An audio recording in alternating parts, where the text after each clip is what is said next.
Hello everybody, welcome back to my channel, Kazzie here. If you're new to my channel, Kid Miller Fortune, my name is Kazzie and I'm a bit of a nerd, geek, girly girl. Here you will find makeup looks inspired by all my fandoms and maybe a little bit of, word vomit coming at you about something that I thought about, which is what today's video is all about. All my fandoms include Star Wars, Disney, Marvel, DC, and Star Trek, which is what we're going to talk about today. I've been watching Star Trek since I was 11 years old and I'm now 27, so that's about 16 years of watching Star Trek on television and in movies. And it's kind of funny that I'm doing this type of video right now, which is when I kind of started getting into Star Trek. It was around the summer holidays and it was actually Kazzie from Star Trek Voyager because The Rock was guest starring in it. The rest is, as I say, history. So in today's video I'm going to be talking about my thoughts and feelings about the new Star Trek movie, Star Trek Beyond, because I have a couple of thoughts about it. I saw it a couple of weeks ago when it was first released, and then my brother and I went to see it earlier in the week. I wanted to do a video back then on all my thoughts, but then I forgot. Then I went to see it again and that all just came flooding back, and so this time I made notes. Nerd. Just to forewarn you, while I'm talking about this, there will be spoilers, so if you have not watched the movie, don't watch any further. Seriously. If you don't want to be spoiled, don't watch it. Click away. I won't be offended. Go on. Okay, people have watched the movie. Let's get into this.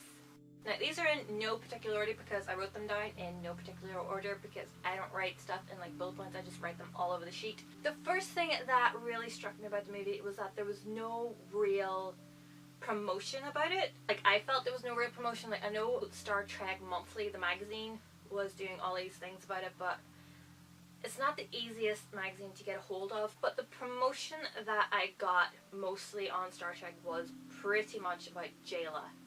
The way they portrayed her was that she was the villain. There was nothing about Krall. There was nothing about the ship being lured to this planet and attacked. It just like seemed to be focused on Jayla and Scotty. I had no idea what was going on. Was she a bad guy? Was she a good guy? What even race was she? So going into the movie, I had zero expectations or zero knowledge of what was actually going on. And yes, that was fantastic, and I could just sit back and enjoy it and be taken away by the moments of suspense, and so I didn't think that there was great promotion. And then I think the promotion was also overshadowed by the passing of Leonard Nimoy and then the sudden and tragic passing of Anton Yelchin, who plays Chekhov in the movie. They didn't do a lot of press junkets, or well, I didn't think that they did. I might have just been like living under a rock. Quite possible. That was just my thought. That's just my initial thoughts going straight into the movie. Is I had no expectations of who was the good guy, who was the bad guy. I like, yes, I knew Idris Elba was in it as the bad guy, but like, who is he really? Because like, of course, in the trailers he looks human. Spoiler. So from Idris Elba being human in the trailers, you kind of expect him to be introduced quite early on. Now, technically he is, but you just don't realize that it's him. It's kind of like a no way moment. And I love those type of moments, but at the same time you kind of do spot them happening. Like, it's a classic trope, but you kind of think, what happened? There's a lot of exposition is left up. Yes, they discovered the USS Frank Gilliam and he's still alive, but he's this energy sapping creature. But how did he become that? Like, he's human, I'm presuming? But like, what did the natives do to him so that he could become this energy sapping Krall and their leader? I really loved his character. I really loved Krall, his character, and then you're like, him knowing English, and Uhura's kind of response like, how do you know our language? And he's like, I know a lot. Oh, so he does have a backstory. He knows English. He knows this about them. He knows Kirk. He knows all of this. When you actually discover who he is, and then at the end while he's saying what he's doing, there is such relevance to today, because he was like a Mako. He was the security. He was like the army of Starfleet, and that throws it way back to the time of Enterprise, the TV series, if you've never watched the TV series of Star Trek before. Enterprise introduced the Makos. They were like the onboard army. They fought the wars. It made reference to the Xindi Wars and the Romulan Wars, which not many of the new Star Trek fans would understand, because of course that was from Enterprise, and it's like cross-linking a lot of the incarnations of Star Trek, which I loved. I really loved that. Like Enterprise, referencing the Xindi and the Romulans and the Makos, and once those wars were over, these army veterans, they had nothing to do.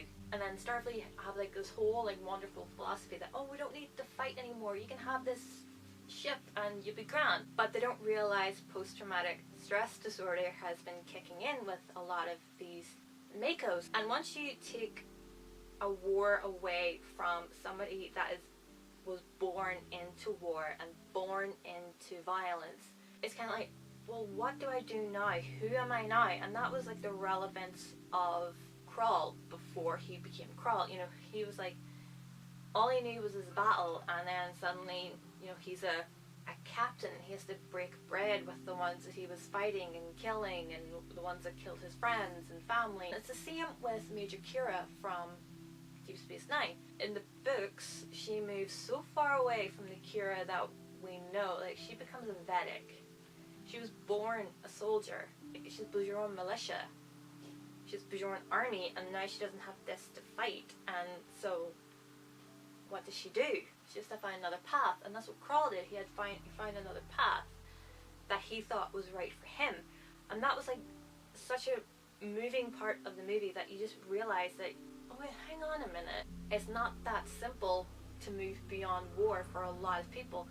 That's what I really loved about his character. And then it also made Kirk realize, you know, he was born to be a soldier, but he's also born to be a peacekeeper. He's born to fight the good fight, because during the movie he's kind of figuring out, oh, who am I? Because he got to be a year older than his dad ever got to be. And so now he's like figuring out, oh, who am I now? Because he's surpassed his dad. He's like, well, who am I now? Who am I meant to be? Because he was trying to live up to his dad, and then he surpassed him. I was like, well, who the hell's Jim? I'm born to stop bad guys like you. I'm born to save people. And like, that's what I really loved. That was like the hardest hitting punch in the movie, which was fabulous. I loved that much about it. And it was very telling, and it made you really, really think. And that's what I love about Star Trek in general. It makes you think. And that's why I've been loving Deep Space Nine so much, because it is so relevant. Like Deep Space Nine was made over 20 years ago. And it is so relevant to today. It's like actually scaring me. Another thing that I loved about Star Trek Beyond was the makeup, the SFX makeup. In a lot of Star Trek, a lot of the creatures are very humanoid, like they're very human face, and they might just like have something different. You know, like Klingons just have the forehead, Romulans and Vulcans have the ears and the brow. And in a lot of Star Trek incarnations, the SFX wasn't exactly pushing the boat out. You know, it was phenomenal for the day, but in this movie, it was like, whoa. Literally every other extra had makeup that was incredible. You just didn't recognize them at all. Syl, like, her head went like this, like opened up like that. Like, she had this like interlocking like fingers. Like, that was crazy. Like, who came up with that? Whoa, why did they do that? I would just love to watch behind the scenes of how they created these looks and went about doing them. I would love to know how to do that, like, seriously. And that's what I loved about Star Trek Beyond, is that they are pushing the boat out for these created species. They're being so creative, and they're being so colourful and elaborate, and it's so wonderful to see them being so creative and so free with their creativity. We're seeing species that we've never even seen before in the TV series, and it really speaks to the whole Star Trek philosophy as a whole. You know, like, we are a united federation of planets, and we've got all these races, and we're all just happy family. Well, not so happy, because like every single time the Enterprise is like getting into a battle and getting like half destroyed, which leads on to the next point. Enterprise gets his butt kicked again. It's like, it's not a Star Trek movie unless the Enterprise gets its ass kicked. And now that I think about it, pretty much in every single Star Trek movie that's pretty much happened. Generations, Deanna crashed it. First Contact, Borg near destroyed it. Insurrection, the Sony near destroyed it. Nemesis, Shinzon near destroyed it. Deanna crashed it into the scimitar. Star Trek, yeah, got destroyed by the Romulans. Khan near destroyed it and Into Darkness. And again, it gets destroyed in this. I think it kind of took a leaf out of Generations and Voyager's book in that it crashed. Deanna's landing was better, just so you know. And Kirk has some crazy ass ideas in this, like getting the engines to go just so that the ship would move. And like the ship just went like this. Like it was like this when it crashed, and then he ignited the engines and it just went.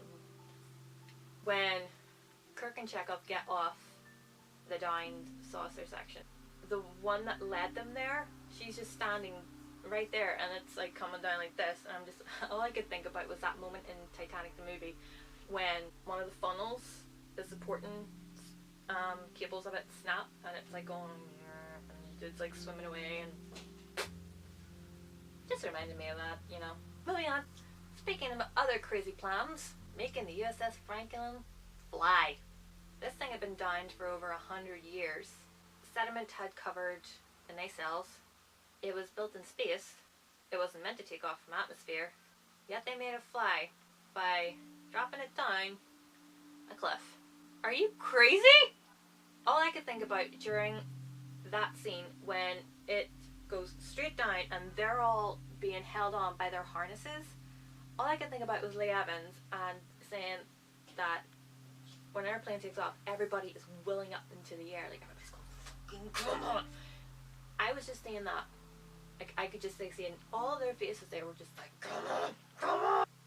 And I think their will got up in the air.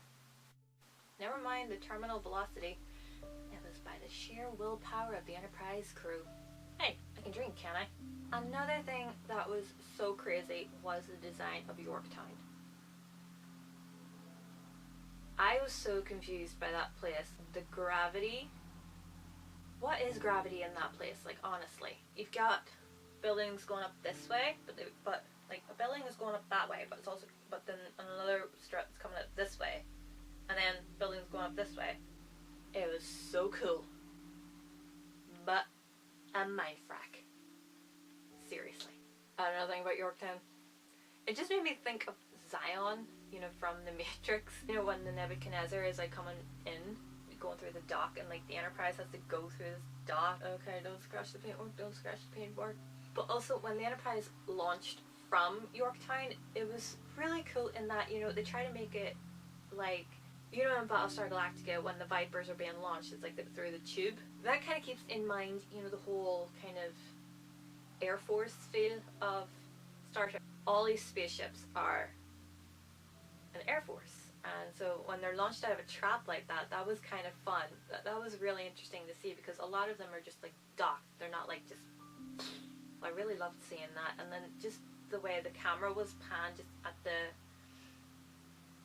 at the connection between the saucer section and the body, just like at the heart of it, and just like boom. That was a very interesting shot. Like, the cinematography in this movie was really, really interesting. It wasn't classic J.J. Abrams, but it was kind of like an homage to, but at the same time, it was totally the director's own perspective and own thought process for the shots, which I really, really liked. God, I'm getting a bit confused here. Another thing that I really loved about this movie was that the supporting cast had an increased role in this. In the last couple of movies, it just seemed to really be the Kirk show or the Kirk and Spock show.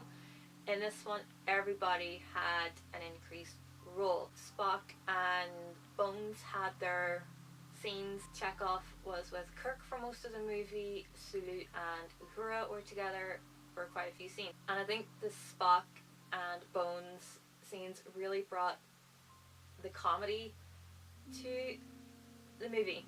And you wouldn't think that, because like Spock, you know, Vulcan. I love the way with Spock that they showed that Vulcans choose to suppress their emotions. It's not that they don't have emotions, they just choose to suppress them, because when he was talking about the passing of Ambassador Spock, you know, he got very emotional, you know, his jaw started to quiver, and I think maybe got like quite teary-eyed. But of course, like, Vulcans are affected by things just as we are. They just choose to not let it affect. It just shows that his emotions were so powerful that he did become affected by them, and he was upset by it. You know, his guard was down, and that's what I liked about it. It showed you a bit of like a more human side of Spock, and even though he is half human, remember that he is half human, and so it just showed how Bones and Spock have come along in their relationship. You know, they're becoming friends. You know, they have this respect for each other, but now they're becoming a bit more like friends. And I thought they really played off each other really, really well, and I loved their scenes together. The bittersweetness of the movie was that Chekhov had such an increased role. He had so many scenes in this movie, and it was just so bittersweet, and that Anton Yelchin got to show what you could do as Chekhov. It just made the movie so bittersweet. Like, he was fantastic as Chekhov, so cute, and he did so many things that at the end, when his dedication came up, I cried. I'm not ashamed to say that, but I cried. I cried when Spock took out the photo that Ambassador Spock had of the original cast. And for some reason, I have no idea why it affected me so much, but it did. I got quite emotional. I was not expecting it at all. And so I got quite emotional and got quite teary-eyed, just like Spock when he was talking about Ambassador Spock. The end credits started, and then it did the dedication for Leonard Nimoy. Deathly silent, no music at all, and then just as that went away, then For Anton came up, and oh my god, the waterworks started. I don't know why, but it was just so emotional and poignant, and I think it was such a beautiful dedication. It was such a simple dedication, and a very, very poignant one as well. So moving on from that, with Krall's little army, as Jayla actually calls them, the bees, as soon as they came up on the screen, all I could think of was the Matrix and the Sentinels and the way that they attack. You know, like they're in like a swarm, and then they branch off in their little attack wings and, you know, do their old communication thing. And all I could think was, this just looks like the Matrix to me. It's like in the third Matrix movie when they are attacking Zion, and all the APU units, I think that's what they're called, are defending the dock, and these things are like going up this way and up that way, and then just like swarming. That's all I could think about when the Enterprise was being attacked and the Yorktown was being attacked. That's all I could think about. And then it also did another flashback kind of salute to another movie, in that they used Jayla's music. They had classical music, which is our vintage retro rock and roll, and I thought that was so funny, because they were like, we're gonna need something loud and distracting, and Scott was like, loud and distracting. That was the worst accent ever. I know just the thing, and of course it's Jayla's music, and that just got me thinking of First Contact when Zefram Cochrane is launching, and he's like, I need my music, I need my music, we can't leave it out, we can't leave it out, and it turned out to be music, and he just blasted it in Deanna's ear, and that's what happened in the movie. They just blasted it over the radio signal and destroyed them, because it was so loud and distracting and they couldn't communicate with each other. I thought that was quite fitting. And of course, since it was written by Simon Pegg, who is like such a huge Star Trek fan, all these little things were going to be incorporated into the movie. The Xindi, and the Romulan War, and the Makos, the crash landing, similar to Deanna's. Did anybody notice the name of the Commodore on Yorktown? Commodore Paris. I wonder if she's in relation to Tom Paris from Star Trek Voyager. I wonder. And I think that's why I like this movie as much as I did, because it was written by a fan. He's played Scotty for so many years now. I think he's kind of grasped what Star Trek is. The movie felt like a two-parter from one of the series, which is fantastic. You know, that's what Star Trek is. You know, it felt like Star Trek, this movie. It didn't feel like, oh, this big Hollywood blockbuster with this name and that name and this name and that name thrown in just to get the new trackers in. It felt like Star Trek. It felt like what it was meant to do.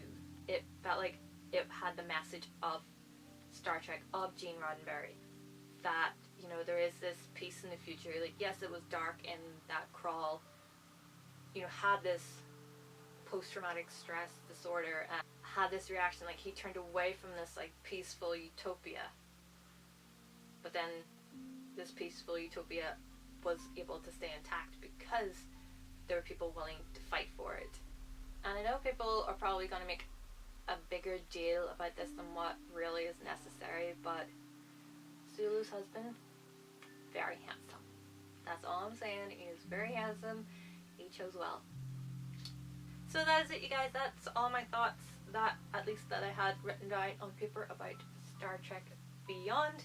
I'm really looking forward to a 4th installment, which has confirmed that Chris Hemsworth is going to be in it as George Kirk, so that's going to be very interesting, and whatever storyline that will entail, so I'm very excited for that.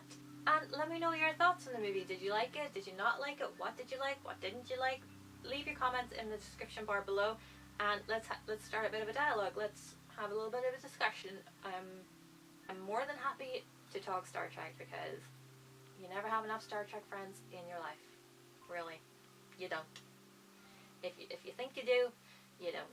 So if you like this video, please give it a thumbs up. If you did, subscribe to my channel to get more Star Trek, Star Wars, Battlestar, Disney, insert fandom here, makeup tutorials, talk about, well done with the English there, and we will talk about some more things soon. Thank you guys so much for watching, and I will see you in my next video. Bye guys. And if you sat through all that, I don't know what you deserve, because it's gonna be something pretty damn big and expensive, and I don't have that kind of a budget, so here's a kiss. Mwah. That was my nose.